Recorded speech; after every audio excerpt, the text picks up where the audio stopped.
भेंडी केली का? द्या इकडं, मी बनवते आता लगेच. आता लगेच बनवून घेऊया, मग तुम्हाला जेवायला देते. भेंडी आपली भाजून झाली आहे, म्हणजे चिकट होत नाही. पहिला असंच भाजायची सुकी. आता तेल टाकूया.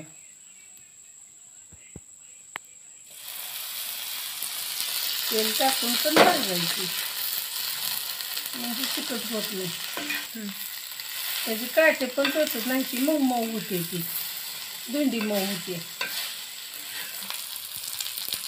आपण आता लसूण टाकून घेऊया आणि एक वाफ काढून झाली भेंडी. मीठ पण टाकून घेऊया.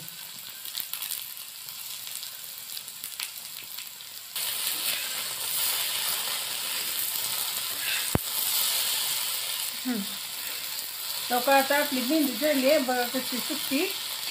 आता यात थोडंसं कूट टाकून घेऊया. जेवणासाठी तयार आहे भेंडी. कूट टाकूया.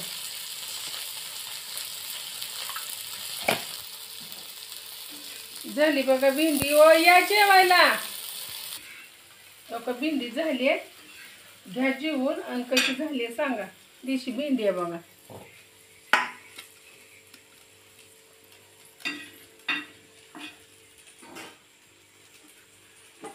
छान झाली. काटे टोचत नाही ती तोंडात. नाही ते टोचत नाही. छान खाऊन घ्या मग.